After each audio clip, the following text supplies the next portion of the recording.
Dollar. Dirt and money, no soul. Had to go and get it, ain't no time to kick it. Got a stack of flip for my foes. Dollar. Please tell me you can hear me. Don't turn your back and don't neglect me. Just let me know if you need me. Dollar. Let me watch out for my partners. Keep my money long, get my team strong. Let me run away from my problems. Yup, what's good, original crew, man? We're back. See, let me introduce before you read it. I ain't seen that. Yeah, you did.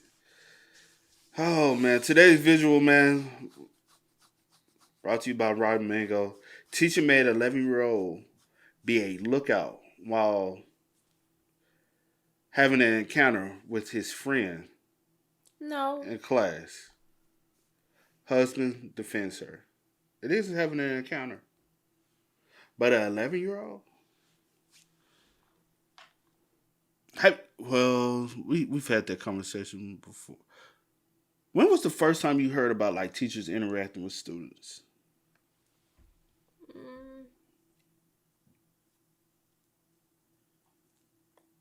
When I was in high school.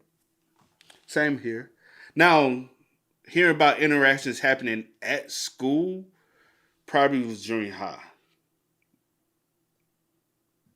Like other students? Yeah, other students doing stuff at school. Yeah, I ain't talking about that. I'm talking about like teachers and students. But one of my teachers, she was actually called arrested and everything. She was the softball coach, and honestly, a lot of girls became softball players in high school, and a lot of girls she turned them out. She was eventually caught for. I've talked about her before. Yeah. Some people know. But I wonder what she's doing now. And she had her daughter herself. And I think she was in a relationship, had a long-term girlfriend or married at the time. I can't remember. But yeah. And that we knew about her like coming in my freshman year. That's when I found out. I said, oh. And then everybody knew about it. She didn't get caught till like a couple years after I was out of school. But we all knew about it though. But hey, make sure y'all check out the links in the description box. Down below. You already know where to go. If you want the first part, you got to do is check out down below. Also, if you enjoyed today's visuals, like it with a thumbs up. Hey, let's go. Let's check it out. Let's see what it's about, man. You ready? Yeah. Let's get it. Bada bing, bada boo. There has been a crime in the workplace, and Tim Dickey, the man in charge, has to figure out what the hell is going on. He's got to investigate. He's sitting down with everybody. Anybody that's heard or potentially saw anything, he's sitting across from them because all of these people could be witnesses one day. And they all tell him the same thing. Well, everyone talks about them having an inappropriate relationship. Okay, I see. I mean, have you seen anything with your own eyes, or is it just a rumor that you're hearing from everyone, your peers? Well, I've heard a lot from a lot of others that they're dating. It's pretty clear, though, that she has the power and she favors him. He barely puts in any work and he gets all the rewards. Honestly, it's a pretty gross, massive power imbalance, to say the least. Another person tells Tim Dickey along the lines of, I've heard that they met up after hours, that they have these secret meetings in the night in her car. It's all very hush-hush. But the worst part is, I've heard the rumor that she's actually pregnant. Others say that's not even the worst part. It actually does indeed get worse. They say that they've heard rumors that sometimes he would stand behind her desk and she would pretend to go under her desk to look for something. Oops, I dropped my pencil, crawl down there, and in front of everybody else in the room, she would, quote, touch his stuff. Not to mention some of the notes found in her desk that he allegedly wrote. One just reads, "You're sexy." Another reads, "I want you. Let's smash." 6 feet long. Whatever that means. The witnesses' statements are pretty consistent. But Tim Dickey thinks, well, what if they're too consistent? It's a little too convenient, right? I mean, he thinks all the stories kind of sound similar. Like they're all just rumors that people have been circulating from desk to desk. But has anybody actually seen anything? It's time to bring in the suspect. When it comes down to like stuff like this, right? Mm-hmm. Do you believe the rumors or do you just pass them off as rumors? I feel like you still need to take it serious and look more into it, investigate it a little bit more. Because you do want to make sure that you have the facts so that party can be, held responsible and stuff like that. So, yeah, I mean, rumors are rumors, but some rumors be true. What I think is sometimes where there's smoke, there's fire. Where there's smoke, there might just be smoke. You know what I'm saying? You can go ahead and put it out before it becomes a fire. But a lot of times where you see smoke, there's fire. So where a rumor might be buzzing, let's get to the root cause of why this is a rumor, especially involving a teacher.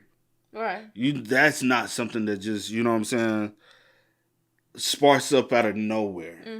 There has to be some type of foundation of a root cause of where it comes from. You get what I'm saying?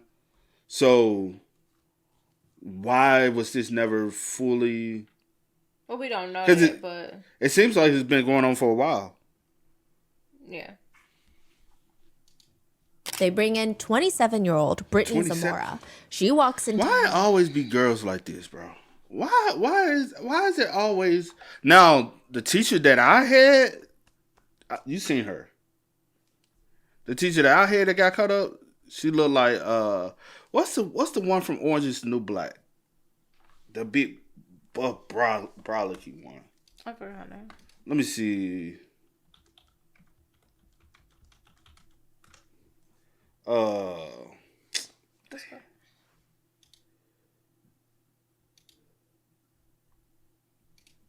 What? See, I'm just trying to find the cast. Damn, she only pop up. Go down. Unless it's her. Is that as far as it goes? Do you see her? Well, you didn't scroll down far enough, so no, I I am didn't. going down. But now, I did go. yeah, I guess not. Oh, that's Nikki, though. I know who Nikki is. Oh, the big brolicky one. I know who you're talking about, but I can't remember her name. But that's how... My teachers, but because she had like spiky hair, she wore glasses, in a relationship she would be proceed to be the man in the relationship. Like, so it wasn't when the rumors start happening, you see the girls that come into the school, they all pretty girls, right? And then all of a sudden they become more stud type, you know? Yeah. This one. Yeah. She looks more like her, but I can't remember her name, though. Yeah. But nowadays, when you normally click on the TV and you see a teacher involved, they look like this on the screen, you know? To Tim Dickey's office, she's sitting at the other end of his desk, and there's already tears just streaming down her face. It does not appear that she's having a good time. Listen, Tim, please. There are really only two things in this world that I care about, and it's my husband and my career. That's it. Tim Dickey is smiling because that makes sense. I mean, she was like one of the first people he hired since he got the job running this place. And she did win the 2016 County Teacher of the Year Award. Welcome to practice. This is where all you noobs become yellow turds. Yeah. There's no way she's SAing and her 13-year-old student in a class full of kids, right? How can a kid turn you on? I don't know, because we see it on both sides. So I don't know. But maybe we need to go back where, like, your grade school... No, I'm about to say, because they ain't going to do her no better if she was in high school teaching. It probably would have been worse. Thanks. Because I was finna say, man, maybe we need to go back to where, like, at a certain age, it's a certain age of teachers. You know what I'm saying? Like, when you're younger, you had them old-ass teachers. Like, them joints been married 30 years. You like, I ain't in track. You know what I'm saying? What? There's no way she has an 11-year-old boy standing lookout while she essays his best friend in her classroom. Even if Tim Dickey doesn't believe it, the least he can do is alert the 13-year-old student's parents, correct? Instead, Tim Dickey sits all the other students down that have reported the inappropriate behavior. He says, "Thank you all for coming to me with what you've been hearing in the hallways. But do you know how dangerous rumors can be? You can ruin someone's career with these types of rumors. And he scolds all the students for spreading rumors, and it gives Brittany enough time to target her next potential victim, an 11-year-old.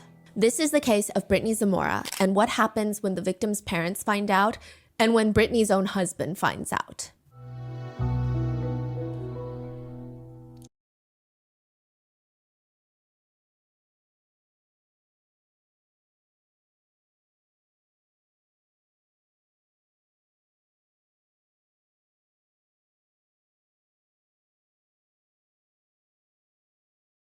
We would like to thank today's sponsors who have made it possible for Rotten Mango to support the National Center for Missing and Exploited Children, also known as NECMEC. They focus on finding missing children, reducing child sexual exploitation, and the prevention of child victimization. This episode's partnerships have also made it possible to support Rotten Mango's growing team, and we'd also like to thank you guys for your continued support. As always, full show notes are available at rottenmangopodcast.com. Disclaimers, today's case has mentions of grooming and CSA. Please watch with caution. The names of the minors have also been, of course, protected and changed. So with that being said, these are all pseudonyms except for the perpetrators and the adults. Let's get started. Do you know what the pre-divorce stage is? It's when you see two people in a relationship, in a marriage, and you know that they're going to get divorced. They just haven't filed divorce yet. They might not even know that they're going to get divorced, but you just feel it in your bones. They are in a stage of pre-divorce. My biggest thing is, I guess it's very difficult to say if you can see when couples are going to get divorced. Everybody's different. But when they are incredibly mean to each other in front of people, I'm like, I feel like a pre-divorce is happening. One netizen says, oh, my pre-divorce signal is even stronger. He's older now. He's seen all these couples come and go. And he says, when I see a divorce coming, and this is not 100% of the time, obviously there's exceptions, don't get upset, people. But he says, when the couple decide out of nowhere, it's not like a big anniversary. It's not their 50th anniversary, 40th, 20th, 25th. Out of nowhere, the couple decide randomly to have an over-the-top vow renewal. Massive ceremony, celebration. It feels like they distract themselves by planning the event. And then after the last guest leaves, party is over. They go back to reality. The marriage is shitty, divorce incoming in like 6 months.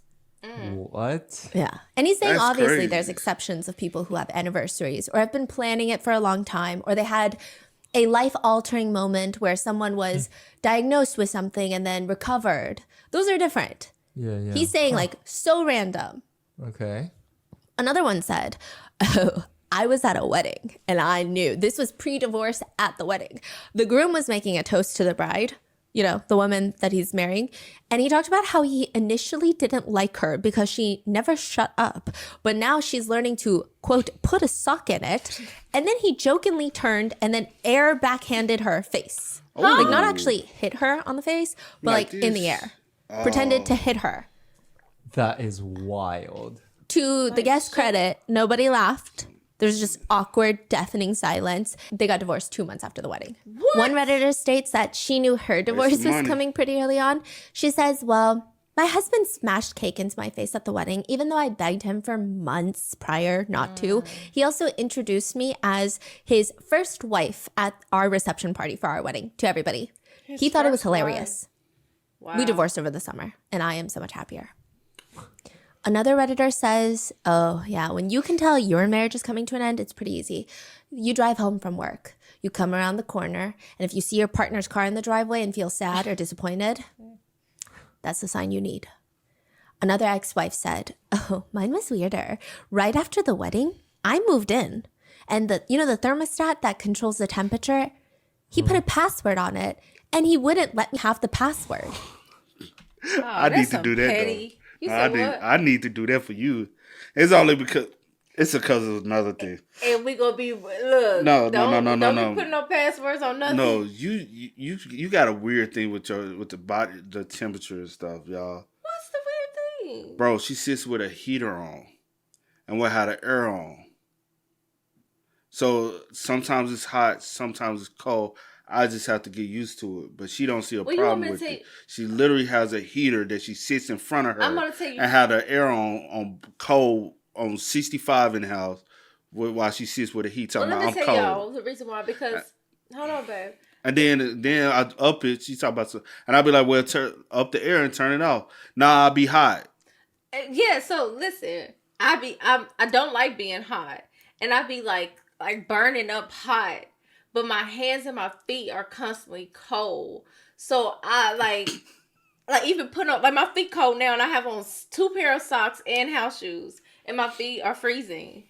And no, I'm not anemic, by the way. Yeah. I'm not anemic or anything. Yeah, that but part, yeah. like my feet are cold and my hands be cold. Honestly, but I'm hot. I'm like gonna right tell now you, I'm hot, but I'm my gonna tell you hands what and it feet is. are cold. It's a habit on her side No, because it's not a habit. because her sister do it. No, my sister don't do that. Your sister will sit with they would sit with a blow dryer blowing on them. Like a hair blow dryer and just let it blow on them. I don't do that I'm anymore. like, bro, I don't even do that anymore. That's been years. Yeah, because you got a space heater now. And she would let it blow, and I'd be like, see, you got it hot. But my sister stays cold too. My sister is always freezing cold as well. And my mama don't do that. Your mama probably do that. My mama don't do that. She'll been on burn some down on the way she sleep. But no, no, she doesn't do that. She just doesn't like but being you and hot. your sister for sure, and your niece. All My niece got three of y'all. I think I got it from my sister, and she got it from her mama. All 3 of y'all do it, and it's annoying, y'all.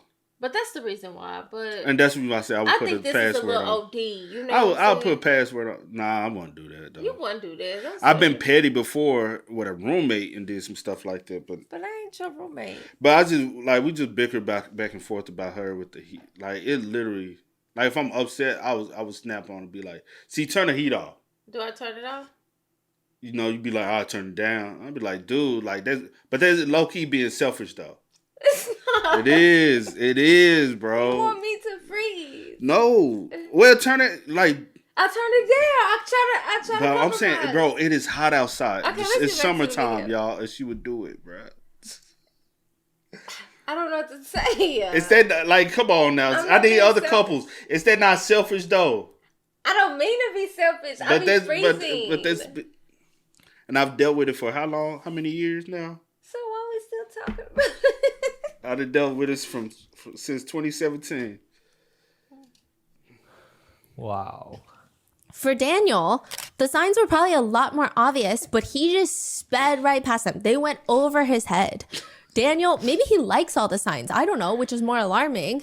Because the pre-divorce, other people saw a pre-divorce. He didn't see anything. He just gets served divorce papers out of nowhere. After everything that they've been through from their proposal. Divorce? Daniel even wrote this long, sappy message to Brittany online about it. He writes, "From the moment we first saw each other, we have been falling for one another. So it was only appropriate to ask Brittany to marry me while falling." He proposed this whilst on a skydiving trip. And now after 4 years of marriage, she wants to divorce him. She wants to hit him with divorce papers while she's in jail. Seriously? What? Brittany states to the Shut courts up. that she would like to separate from her husband because, quote, "Our marriage is beyond repair. It's broken and there is no hope of reconciliation." What defines that a marriage is broken beyond repair with no hope of reconciliation? A few years prior, Brittany hands Daniel the phone. This is when they're still married, still living together. Brittany's handing Daniel the phone, and on the other end of this phone is a very, very angry man. He says, "Put your husband on the phone. I'm more than happy to talk to that dumb motherfucker too." Daniel grabs the phone. Hey, don't say hey man to me. You got a fucking monster. If I was you, you stupid motherfucker, I'd leave her. So this man on the phone is telling Daniel to leave his wife, Brittany. Daniel's trying to reason with him. Man, listen. No, listen to me, you stupid motherfucker. I'll cave your stupid fucking head in. Do you want to? I'd love to put my hands on you. You are stupid. Daniel is only briefly quiet before he says, I mean, God preaches forgiveness, man. Yeah, I'm gonna preach forgiveness when I put my hands on your throat, you stupid motherfucker. I understand your pissed, man. No, you don't get shit, you dumb fucking bitch. I'll be the same way, man. No, I would. Well, you better, like I said, do the smartest thing. Who is who? Huh? Who is who? This I don't know who this is yet. The other person that's On super the other calm phone. is Daniel, which is the Yeah. husband, which is Brittany's husband. Or Why are you so hot? that's why I said, who is this person? For you to fucking do, you stupid motherfucker. Do not incriminate yourself. Do me that favor. Leave her so your ass doesn't go down the drain with her. Your woman Oh, is a monster. Is that the Hey, father fuck, of the you want me to child? tell you the whole fucking story? She had another 13-year-old in there watching the whole fucking thing. She's a monster. Do you understand that? Daniel is on the phone, confronted with the fact that his wife Brittany was cheating on him. But he is also confronted with the fact that his wife is cheating on him by a 13-year-old student of hers. And the man screaming at him on the phone is the victim's father. This is how he found out. He claims he found out right before this phone call. And he was like, He said God preaches forgiveness. There is an app called Sentry, and it lets parents monitor their kids. It seems like kids don't know when it's installed. I mean, I'm sure you have to take their phone and install it. I don't know how it works. I mean, I guess it could be used for... Have y'all ever had that or seen that like on anyone's phone, like kids or something, or Oh, you parents? talking about when I used to? Yeah. Oh, you remember that time I had got a phone call and the person asked me how I was supposed to, and like, It was a child. no, Oh, I'm it saying was a the mom. Oh, the mom. She called. She had called in and said she wanted a monitor. I don't know which one that is. But she It's the police. It's police. Y'all, we got police and fire and rescue right beside us. Sorry if y'all hear anything. But she had called in. She was like, I want to be able to monitor my kids' phone calls, right? Why y'all can't call and try to handle business without y'all kids right there beside y'all? Right. So she was calling me. I was like, yeah, you know what I'm saying? She was like, so how do I go about doing that? I was like, well, you have to get his phone, put the parental control app on the phone, and I can walk you through. She said, I can't do it without putting. I'm like, no, you can't do it without How putting. do you think that works? I'm like, you have to download. So you telling me I can download it, but how can I stop him from removing that off his phone? I'm like, Maybe I they'll don't know. call Be in a with him. parent. Like, how am I supposed to tell you? You asking me questions that I'm out like, of she my was scope. like, so you, and I can hear the kid in the background laughing. Yeah. He's laughing at his mom. She was like, so you're telling me if I put this on the phone, he could just go on there right behind me and remove it? I'm like, I will hope he doesn't, but I can't say he won't do it. I don't know your son. But I'm like, being a parent yeah. and instilling certain things you want. He was like, she snapped on me, and I'm just like, what the fuck you snapping on me for? That energy to the wrong person. I'm giving you. But yeah, there are parental control apps that you most definitely can input on your kid's phone. You just have to be secretive enough to be able to put it on your kid's phone and them not notice. But if you got a kid that's aware, they'll find it. Yeah. All kids ain't dumb. Some are very more highly intelligent than. For not parental controls. Just be careful. He said he was gonna but delete it. It lets parents flag keywords. So if these keywords ever get searched on the internet or is sent via message, whether it's Facebook Messenger, Instagram direct messages, or text messages, it'll alert the parent. And it'll show them what platform, and it'll show them the message. wow. So you can flag words like baby or, other maybe drugs, right? John and his wife, they get Adam, their son, a new phone with this new app installed on there, Sentry. And they give it to him. Best way to do it. I mean, honestly, they don't feel right about it. They were going back and forth. Do we install the app? Do we not install the app? We kind of feel bad about it. Would you install especially it? because he's 13. We're trying to give him space to still be a child, but make mistakes and learn and grow and have privacy. But Adam has been acting so weird recently. He doesn't even want to sleep with the door open. They have this whole family rule. Everybody sleeps with their door open. It doesn't have to be wide open.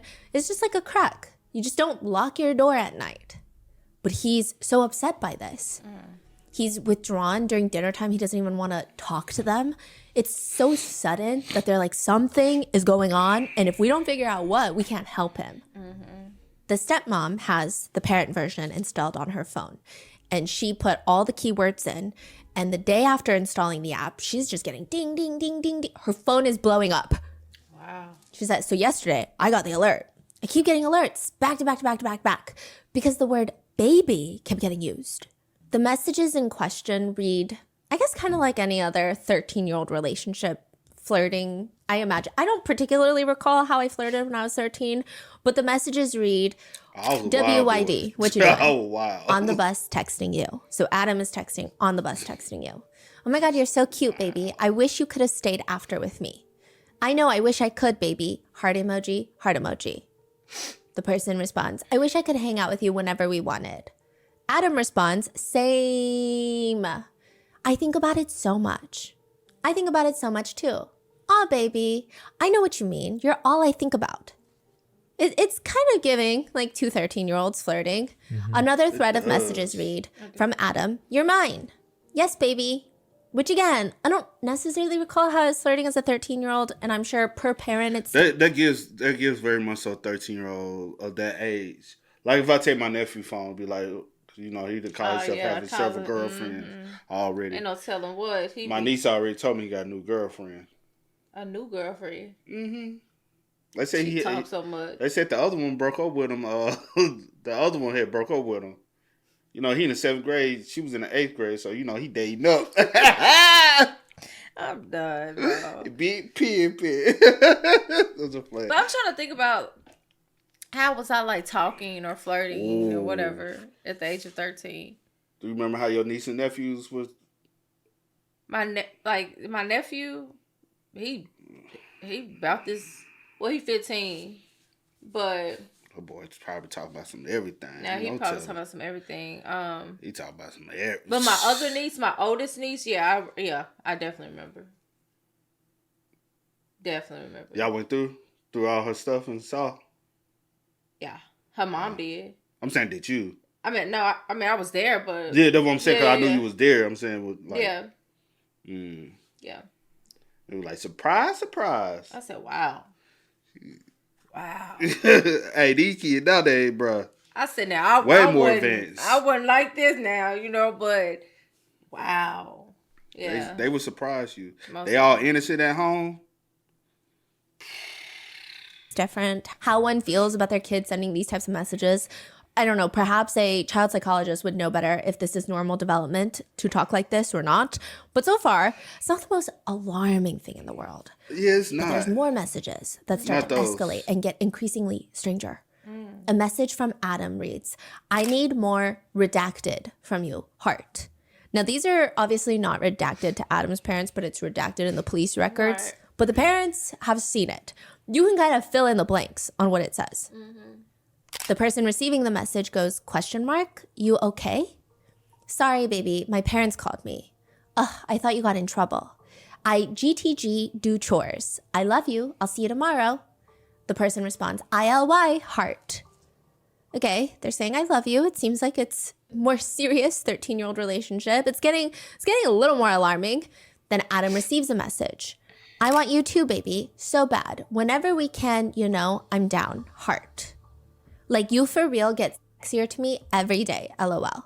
Wait, which one's who said this? Whoever is sending this to Adam.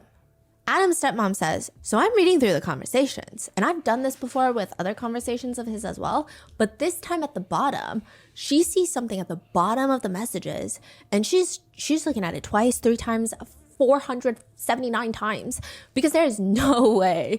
I mean, there's just no way. The app Sentry will tell you what platform the messages are being sent from and what the account name is. So it just gives you your handle. So if it's on Facebook, it gives the handle. Or on Instagram, it gives the handle. At blah, blah, blah. And it's at Mrs.Zamora. Adam's 6th grade teacher through Instagram. So she's like, no. I mean, maybe it's just someone with the same name. Or like, you know how kids are? Maybe they'll make an account for their teacher and just mess around. So True. she first only saw that he's flirting with someone. Yes. And she thought maybe this is just like a girlfriend. Yes. But you And still when gonna she look saw into that it. handle, that's when she realized, oh my gosh. She's like, what the hell is going on? Okay. Then she goes on to Instagram and she checks that handle because she's like, again, it could just be an account. You can technically name your handle anything on Instagram. There's no law. She goes and it's the same spelling, same everything with the real account of Mrs. Zamora. And she knows this because she's messaged Mrs. Zamora too about homework before on Instagram. And the stepmom says, but what even more confirmed it was her first name was used in the conversation. So either she wrote it or he wrote it, and they put, so the two were flirting, and they wrote, Brittany, insert Adam's last name. Other messages read, what are you doing? Thinking about your sexy self. Heart emoji, heart emoji.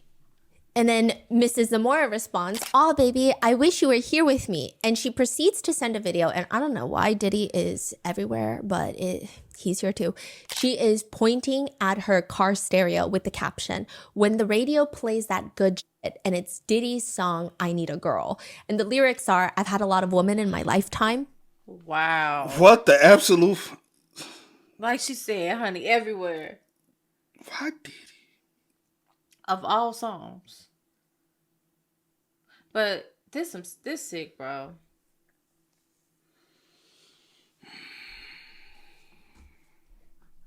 But see, it's not a lot of women that got the right mind. I've done a lot of pretty chicks with all the right features. Cell phones and beepers. You know how to treat you. You break her heart, she'll walk out and leave you. Yeah. Wow. So immediately, Adam's stepmom is calling Adam's dad. Oh, husband, you got to do something. You got to come home. This is serious. He gets home. They confront Adam, and they even see that Mrs. Zamora had sent pictures of her private parts with her chest fully exposed, as well as below private parts fully exposed, wearing black lingerie that is crotchless. Wow. So the app also shows photos? They confronted him, and they Took saw the those phone. photos. They tell Adam, "We need you to be completely honest right now.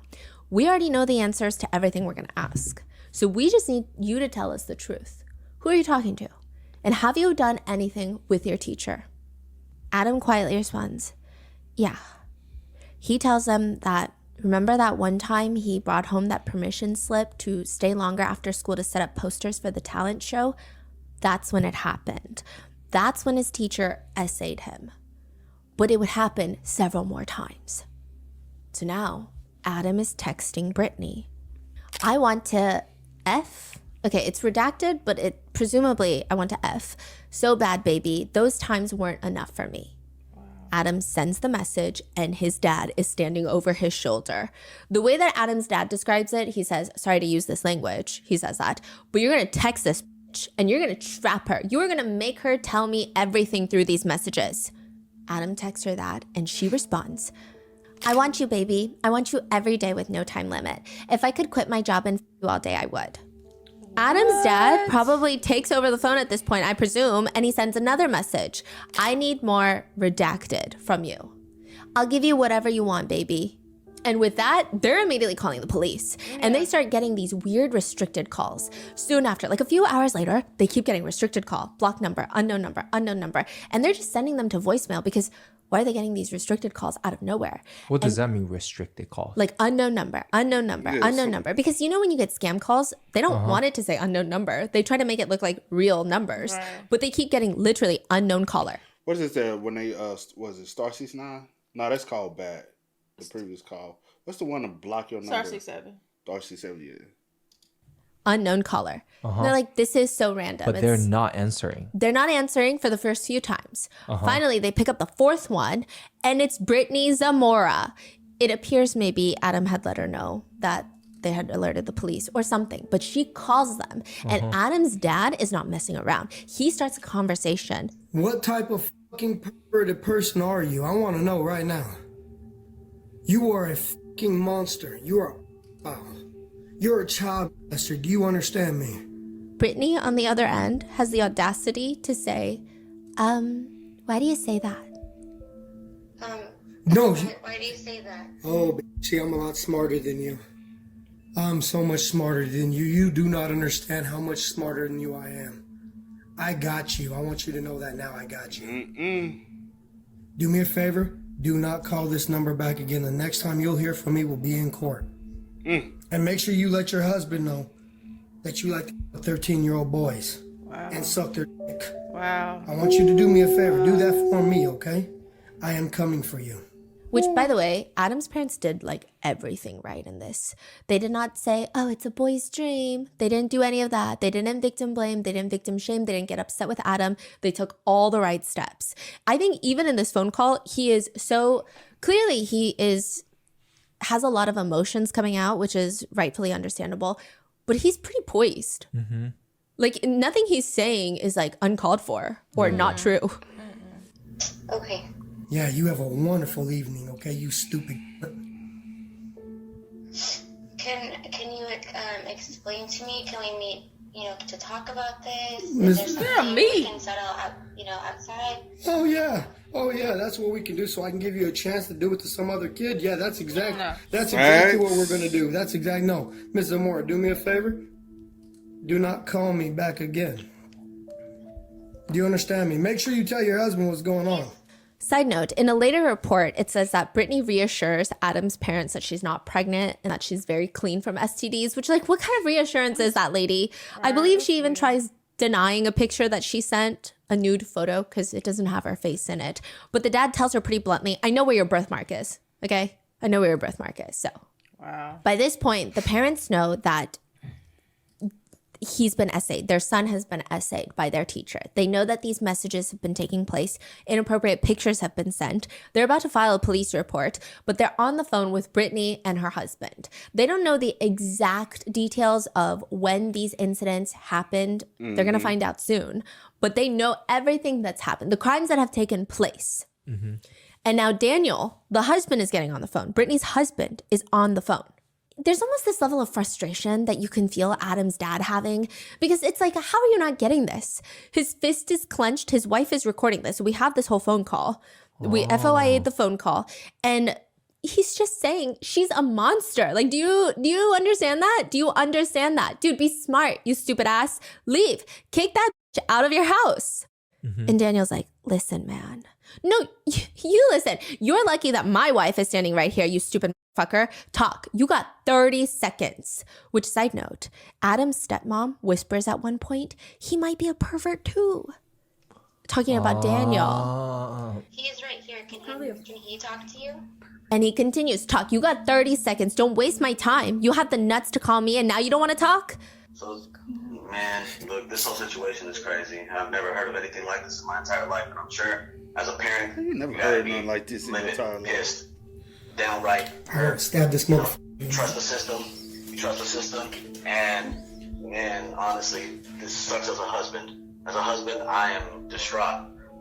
Let down. I understand, and I'm sure as a husband, you know how this. I mean, what this would do to you. Well, dude, see, the thing is, I don't get what the monster.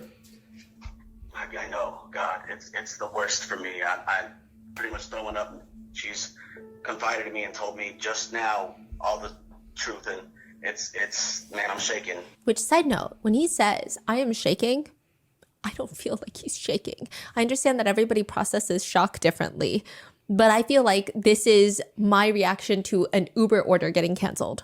It doesn't sound shaken. Well, explain to me what she's told you. As a man,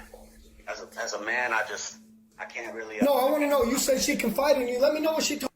He sounded a little weak as a husband. You know what I'm saying? Cause ain't no way, honey. Man. She's like, Brittany's like, maybe you can get on the phone And convince them to just like let's talk about it. Let's figure it out. We don't have to get authorities involved. We get authorities involved. As a man, no man, as a man, no matter if woman or man, if somebody's preying on kids, man, Facts. husband, wife, cousins, Whoever. sister, mama, daddy, brothers, whatever, bro, turn their ass in. Told you so I can tell you she told you everything. Let me know if she told you everything. Grab some nuts and talk to me like a man. What the f*** did she tell you she did to a 13-year-old boy? It's to be honest, it's more of just the messaging and. Oh, so she didn't tell you everything then. Oh, man. I mean, I'm hearing it from you, sir. I'm hearing it from you. Well, you ain't gonna hear shit else from me. Not a f***ing thing. So what I'm asking you is if you could possibly, Brittany has been a great teacher for a long time. 5 years, she's done so much for so many students and raised so many people's lives from the ghetto. That's literally what he says. Bitch, what the fuck you mean? Well, I ain't from the ghetto, so I don't even know what you talking I'm about. from the ghetto. I ain't from the ghetto, man. Just. But anybody can be from the ghetto. But what they got to do with her That's what I'm taking saying. advantage of a child? What are you talking about? Like, bro, you talking about something irrelevant. I don't care about all It's that. just crazy how y'all We be trying talking to throw about people this situation at hand. Yeah, y'all should be throwing inserting people that ain't got nothing to do with it. You know. She dead. She brought so many people from the ghetto. What the fuck? Okay. That's a whole group of people. You want a pat on the back? No. A whole group of people. You like, goodbye. Like, don't even get me started on that. Wow. She's been to, parents' homes to talk to students. She's really done the tutoring program. She's done so much, and she made a huge mistake. The biggest mistake of anybody could ever make in the whole entire world. But she got invested in a very, very, very bright, smart, and great student. He's trying to spin this. Bro, right? Like, Brittany got invested in your child because he's so great. Which I'm sure he is, but what? Bro, what kind of advertising, manipulation, scheming? Facts. Honestly, and a great person, and probably comes from y'all, honestly. He's like marketing her crimes. What is happening right now? What is You happening? probably don't even want to hear my voice, and I wouldn't want to hear my voice either. I'd like to hear your voice when I got my fucking hands around your throat. Man, you can put your hands around my throat, man. I probably would accept that right now. You wouldn't be able to stop it. But also on Daniel's behalf, why is he being threatened? Why is he being attacked? He ain't did shit. The fact that you calling me trying to convince me. No.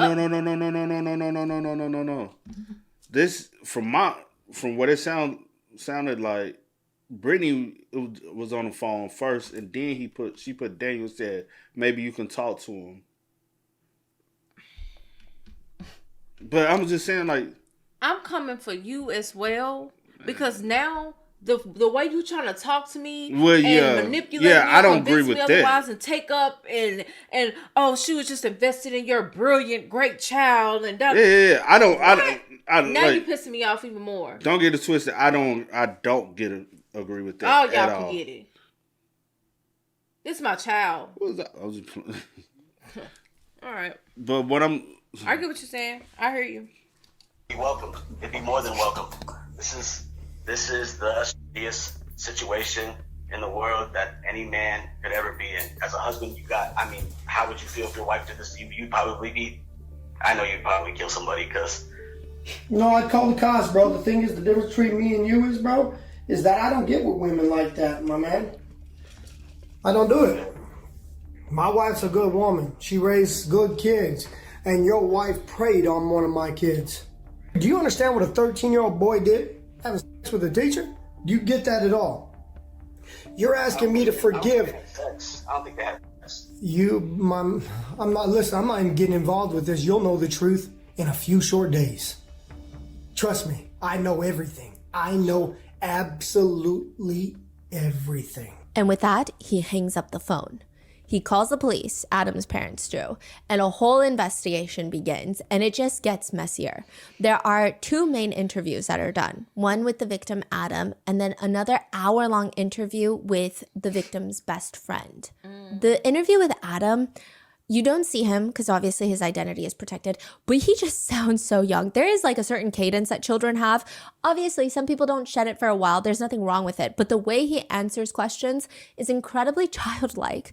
Tell me about a couple things that you like to do. I play football, write, and draw. The authorities are just trying to understand, okay, how does something like this even happen? Facts. Like she's had to have a certain level of grooming already established in order to send these types of messages to the victim. And they're wondering, how did you guys even start messaging? There's this app called Classcraft.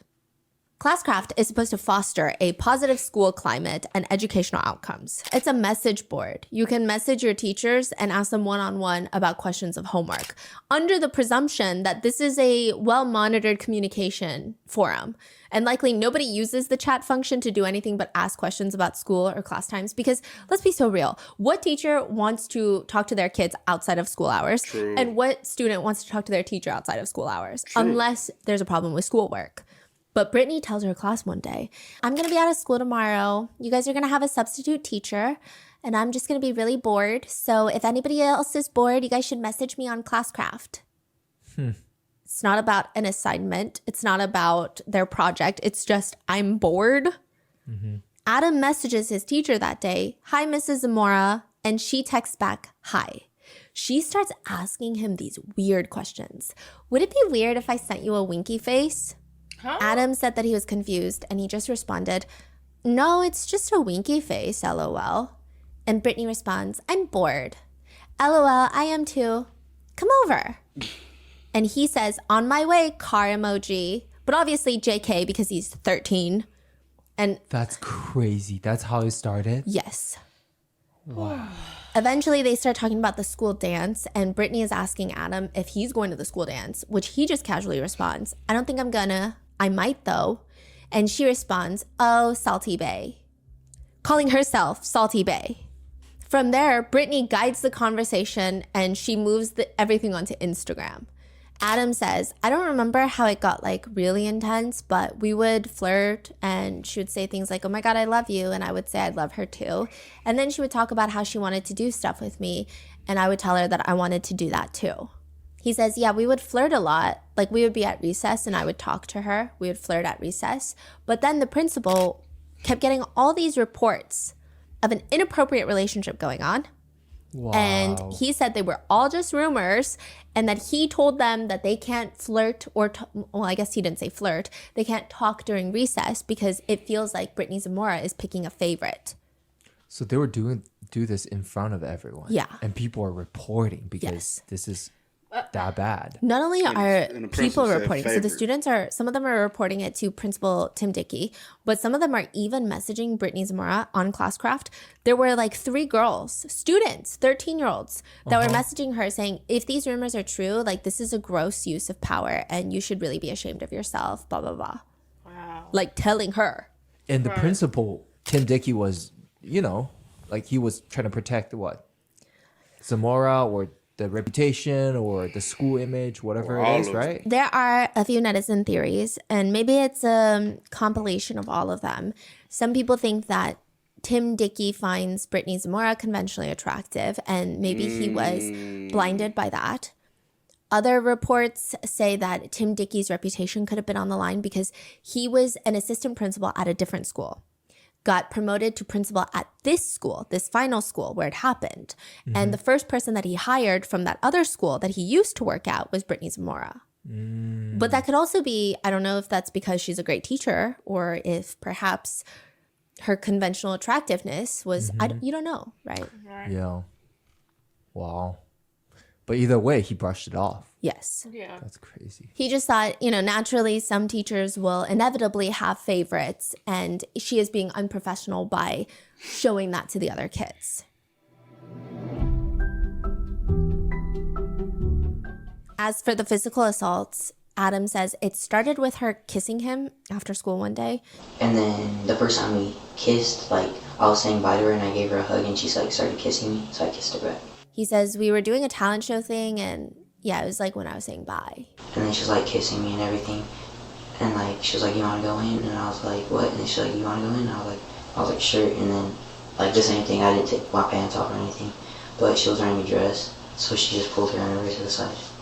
And then I was in there for, like, a minute, and then I was like, all right, I gotta go. It appears that he is trying to explain that she forced him to digitally stimulate her. It appears. He continues, "She said she wanted to give me a blowjob and my stuff was really big," and stuff like that. He's telling the police interviewer all of this. And the interviewer has to keep asking him, like, "What stuff do you mean?" And every time he says it, he just hesitates and he whispers really shyly because he's 13. Peanut. Like, he doesn't even like saying that word. In the interview, they go over all the other instances that she wanted him to meet up with her. He says, "I told her that I was at my grandparents' house, and she said, 'Let me come over.' And I said, 'LOL.' And then I put these heart emojis. And she was like, 'No, I'm serious.' I was like, 'Okay.' And she came over. I went to her car. She was parked on the end of the street. She texted, 'Okay, I'm here. I'm outside.' And I walked to her car, and that is where she essays him for the first time. I think at this point, people were expecting that because we already knew that she had essayed him. So they're just trying to get the details of when and how it happened. I'm not saying it's not unsurprising or it's expected, but it's like when you already know the balloon popped, now you're just trying to figure out how the balloon popped, right? Well, I don't know if the balloon is a great analogy, or like the cake dropped or something. You get it. You already know this event took place. Now you're just trying to figure out how it took place. But the interviewer, I don't think that she knew that this part happened, because Adam starts describing, they have this thing in class called CNN 10. I'm sorry, you had this thing called what? CNN 10, it's like a thing that my whole class watches, and I would pretend like I would go up there and press play, and she would stand behind me and I would like touch her, because everybody would be in the front. They're in the classroom. That's freaking insane. And then according to Adam and another witness, she would have Adam stand behind her desk, and because he's 13, he's, not that tall, I guess. His private part would be below the level of the desk, and she would pretend to drop something or pretend to look for something under the desk, and she would, quote, touch his stuff. There's a whole classroom full of kids. Wow. I mean, how could they be so bold? Because they have a lookout. A boy, Adam's best friend, let's call him Brady, he's also interviewed, and he said, because our whole class watched CNN 10 on the big screen. Ms. Moore always want me to cover to see if anyone's looking. And they would ask him, was Mrs. Morris saying anything? They were just doing it. It was very uncomfortable. So that's why the second day they were doing stuff, I just left the room. He says, yeah, we tried to tell Mr. Dickey. Mr. Dickey came and he talked to us saying, well, you guys as students should stop saying these rumors and talking about how can we solve this situation by next time we hear rumors like this, tell the principal, or solve it by telling the teachers. We wrote on a piece of paper how to solve the situation of rumors. What does that mean, we wrote on paper? Next time I hear rumors, I will do this. That's so sketchy. I feel like this principal is... Sound like a write-off type. That's some bullshit, bro. And Tim Dickey, whatever, needs to be fired. Honey, been pissed off. I've been pissed off. Because how you keep making excuses, turning a blind eye. Because he had a crush on her as well. No, you... And if she's willing to do that to the kids, man, she's willing to do it to the principal, to other colleagues. She's probably did something with the half.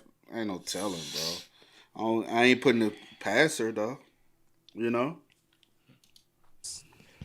Wait, yeah. I feel like he needs to be investigated or something. Yeah.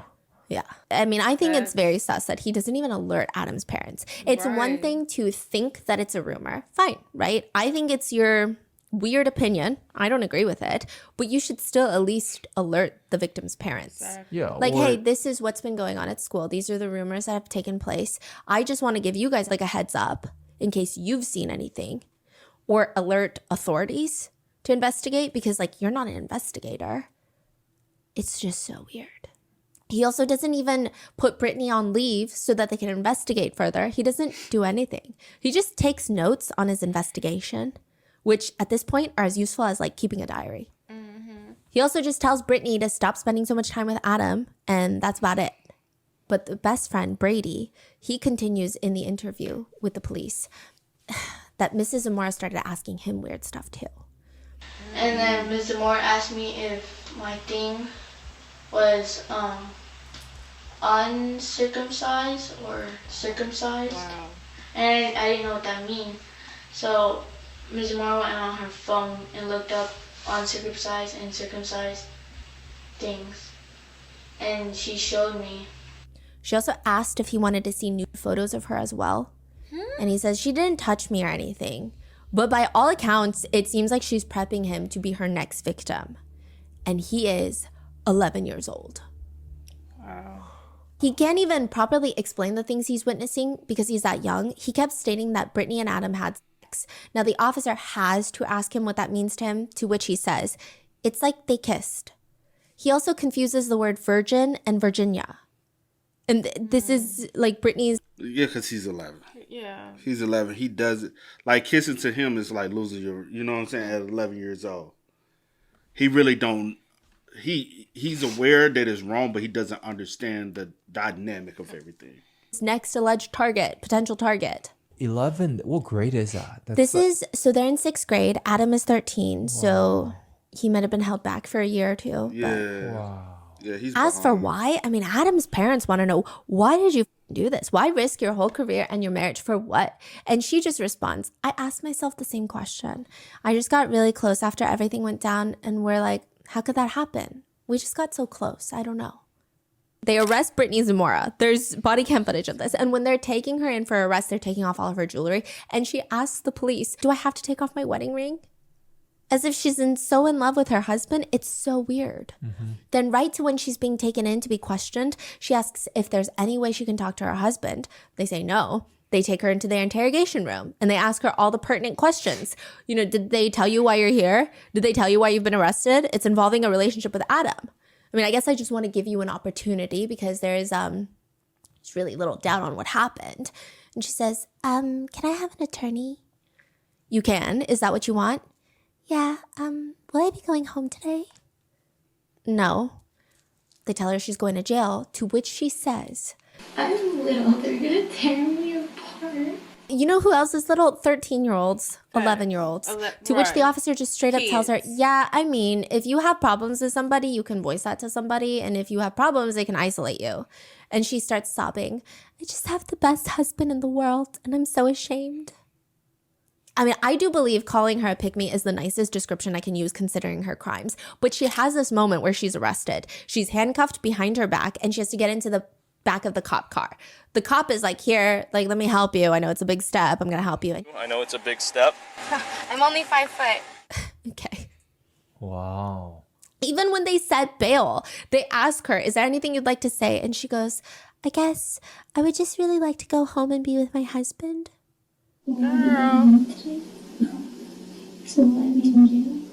And so for a moment, because of how much Brittany harps on how much she loves her husband, whilst wedding a 13-year-old, I thought maybe there's a chance that Daniel did an Olympic level of mental gymnastics to somehow believe that she did not do this. I don't know. But authorities found text messages between Daniel and Brittany while Brittany is on the phone with Adam's parents. And he's texting her, cry, seem helpless, be apologetic, a ton. Don't say anything incriminating no matter what. I'm telling The you. phone call you just described. Yeah. The whole time Daniel was like, man, you gotta understand. You know, God preaches forgiveness, man. And then there's more. Brittany responds, he wants info. He's still asking. He keeps saying to tell him that he already knows. So it appears like maybe he had come home, you know? And he says he's not recording. He's still asking me what happened. He says, don't even hint around anything or agree. Of course he's recording. Say we have to meet because you want to tell him face to face. That's the right thing to do. Tell him you do not feel comfortable over the phone. I know he's not going to like that, but be firm. Do not be gullible and tell him anything. Don't admit to any relationship because we both know there isn't one and nothing happened. Just stupid fantasy texting that went too far. Call me after. Even if he gives you an ultimatum, don't say anything, Brittany. Insist on meeting. He hates you and wants nothing but to burn you to the ground. Remember, I'm getting worried. What's going on? Please don't be stupid and admit he won't meet you. He's recording. No way. Don't believe it. Why can't he meet then? Please, Brittany, don't say anything. What's going on? Tell him that you're going to the school right now and that you have to hang up. Hang up now. Don't say another word. He's going to fucking kill us if you say anything, Brittany. Also, who says he doesn't change his mind? He will say one thing now and you over later. God knows, if anything, or admit fault, he's got us and you're going to be done. I think the usage of us is interesting. True. You know, Brittany sounds just... And we always talk about one thing for sure, and that's wording. Wording is key for everything in life, man. Extremely, extremely dumb. And so, obviously evil. Yeah, evil. But he's like, I don't even know what's going on here. Yeah. He doesn't sound, okay, so a lot of people thought that he's the biggest simp husband in the world.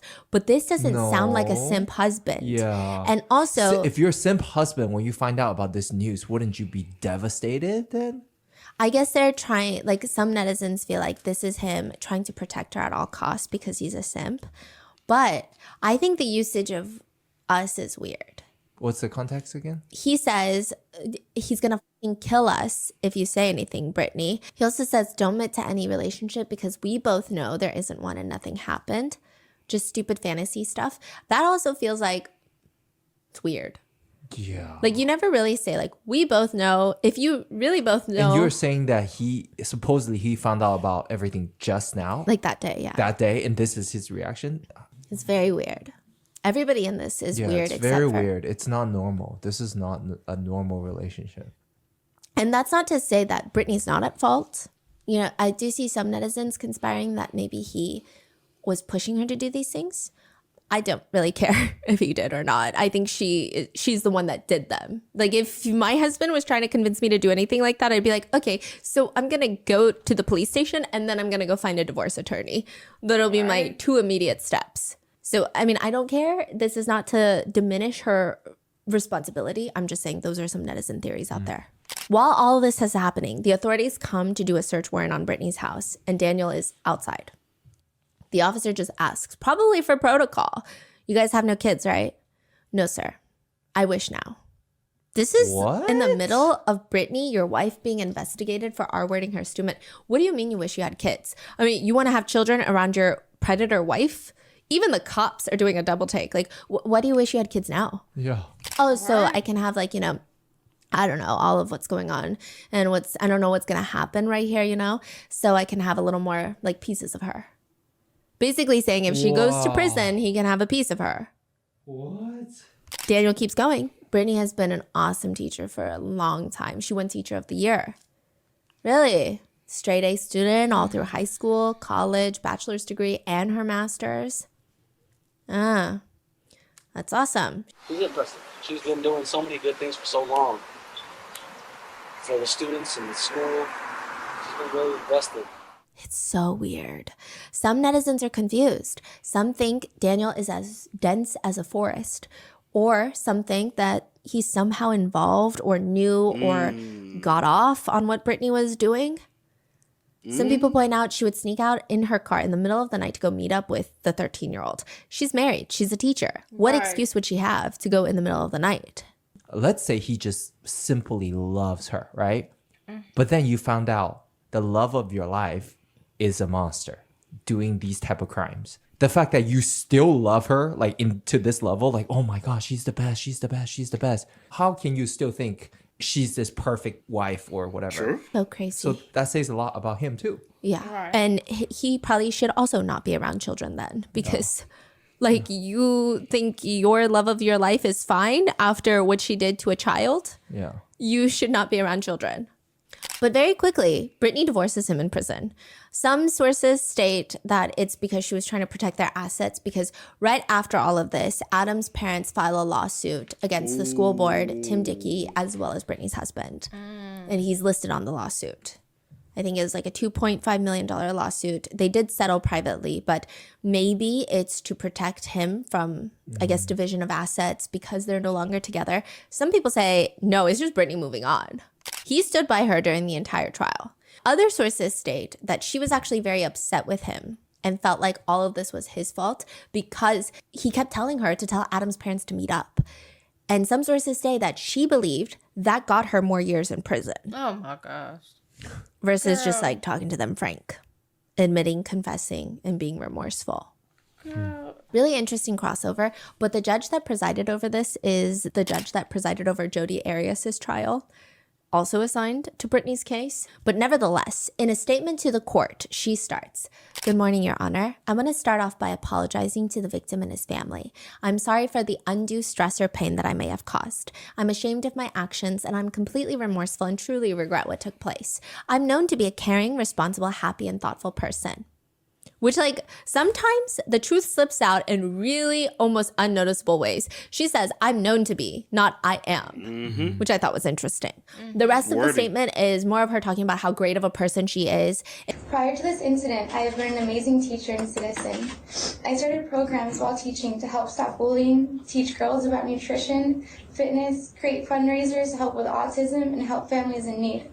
I filled out 25 plus desks with school supplies each year and even won Teacher of the Year award in 2016.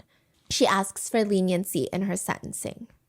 If that isn't already bad enough, her attorney just like hook, line, and sinker, let's go down together. Her attorney states that because Brittany's father abandoned her when she was 13, she was struggling with anxiety, depression, and OCD. Her attorney states she's a great candidate for rehabilitation. She wants to change her life, and she's already started that.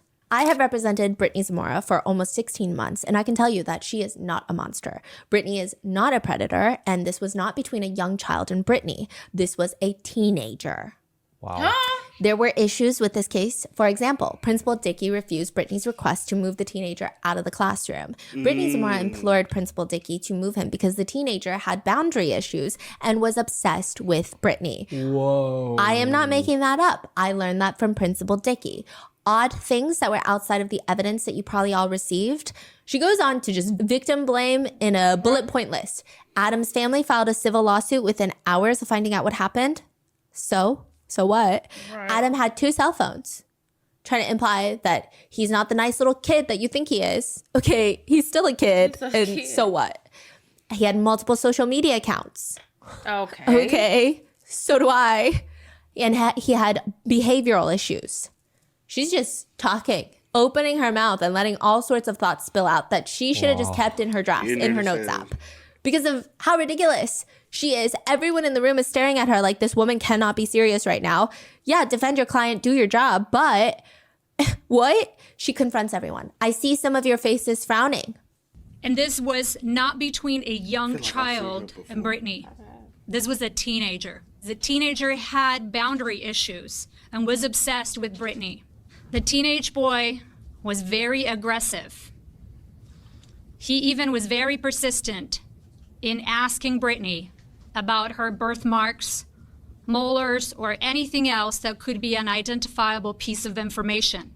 Trying to imply that the kid is like forensically trying to get knowledge on Brittany to pin her to the crime that she so clearly committed.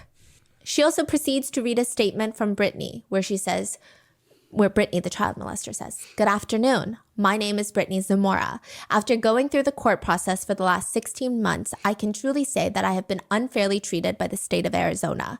It's shocking to me how others are so quick to judge based off hearing accusations from only one side of the story. It was made clear to me that the state had already made their decision well before I was given a chance to prove my innocence in any way, shape, or form." She goes... Girl, are you not tired? She goes on to talk about how she did these risk assessments, psychological tests, evaluations, and polygraph tests that all showed her to be the highest degree of character.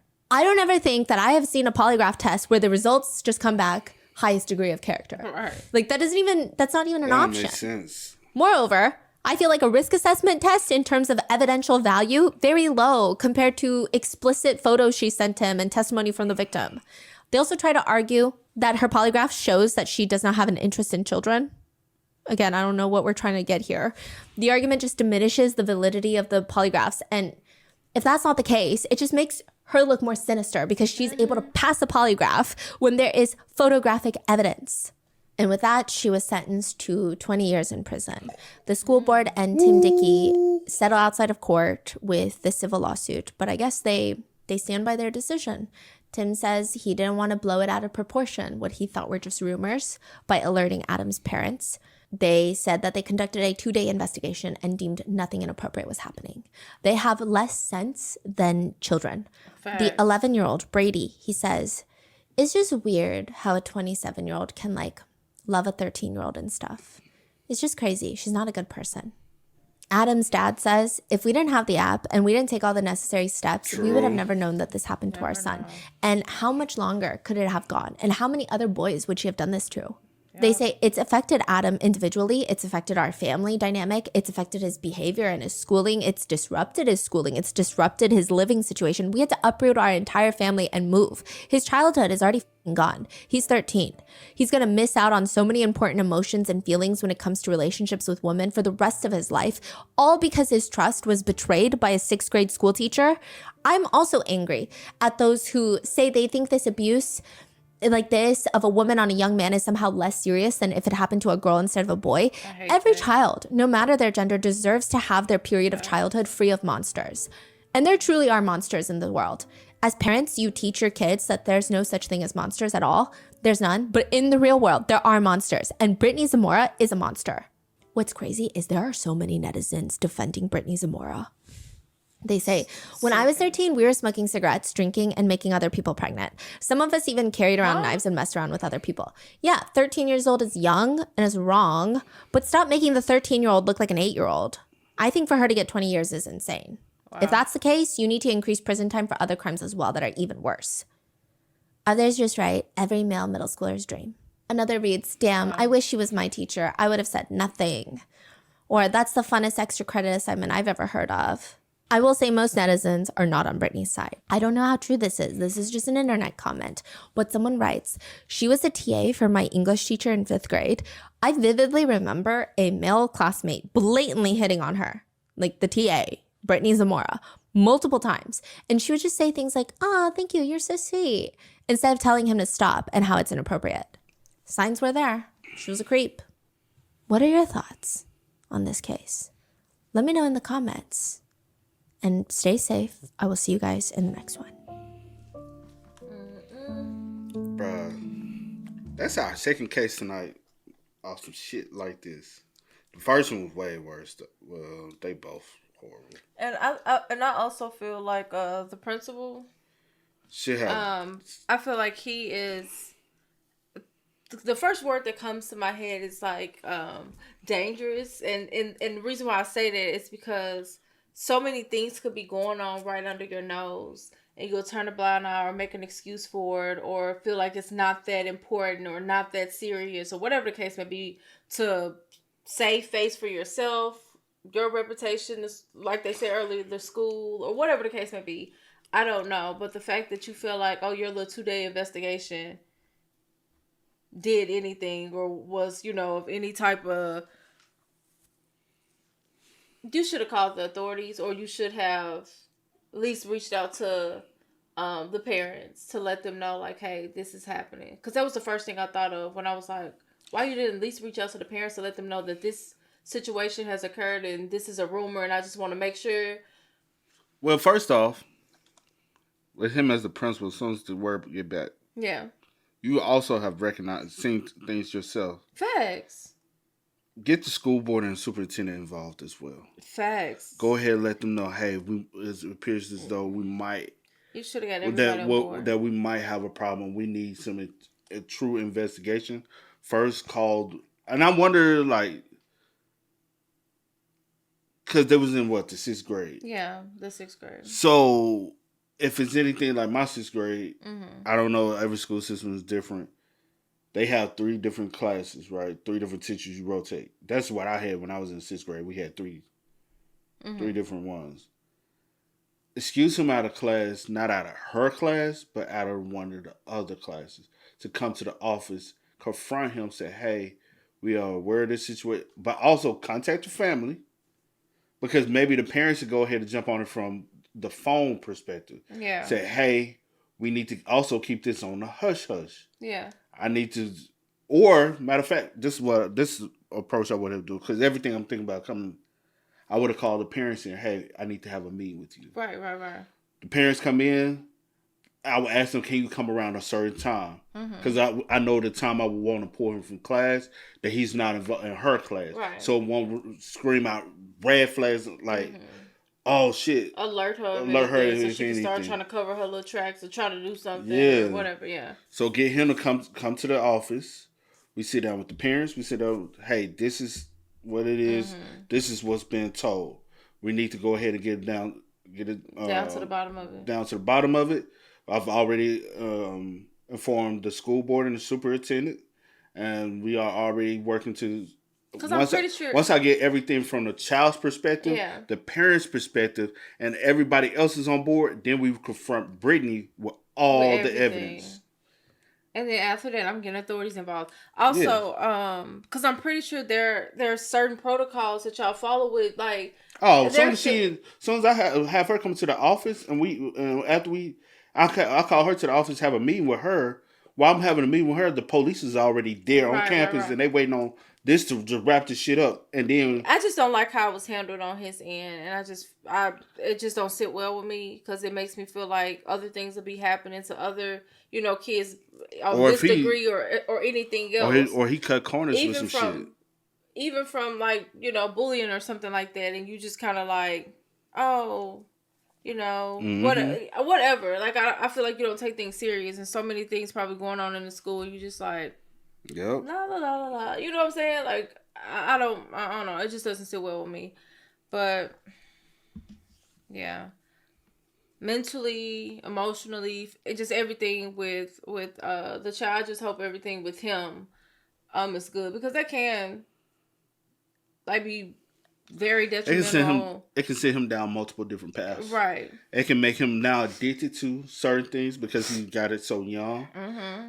It can make even the 11-year-old curious now because it was brought to him so young, and he's witnessing things. Facts. And so it can make them say, "Hey, am I wrong?" Yeah. And so it make him go another different direction with everything. So you never know. If I was the parents of either child, we most definitely have to get them some counseling. Yeah, most definitely. And they need to 100% have support in the corner to help guide them through the everything they're going through. Yeah. But hey, y'all spam us up, man. Y'all let us know y'all thoughts about it for us in the comment section. I will always say there's not a true definite answer to these type of situations. It's occurring more rapidly now.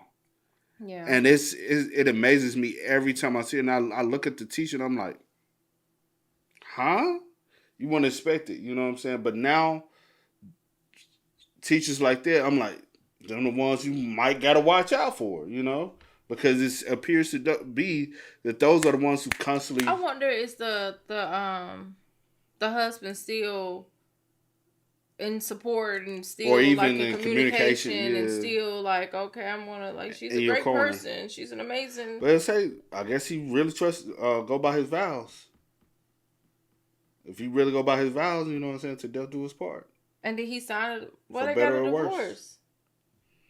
Anyway, but again, I wonder if they win the lawsuit, but that happened back in 2018. So she said they settled out. Oh yeah, they did settle for undisclosed. Yeah, you're right. She did settle. I wonder what the amount was though. I just wonder. But hey, y'all spam us up in the comments. Y'all let us know y'all thoughts about it for us. Huh? Oh, you said please do. My bad. I thought you had something you wanted. But y'all spam us up. Let us know y'all thoughts down below. But until next time. Y'all know how it go, man. I do go by the name DJ New Kid. This is Sierra Nicole. We are Kid and C. Well, I'm sorry. I do go by the name DJ New Kid. This is. I just got a lot of stuff going through my mind. My bad. Come on. You want to elaborate? No. You don't want to speak on it? No, I just be. Yeah, no. All right. I do go by the name DJ New Kid. This is Sierra Nicole. We are Kid and C. We are. No time to kick it, got a stack of flip for my foes. Dollar. Please tell me you can hear me. Don't turn your back and don't neglect me. Just let me know if you need me. Dollar. Let me watch out for my partners. Keep my money low, get my team strong. Let me run away from my problems.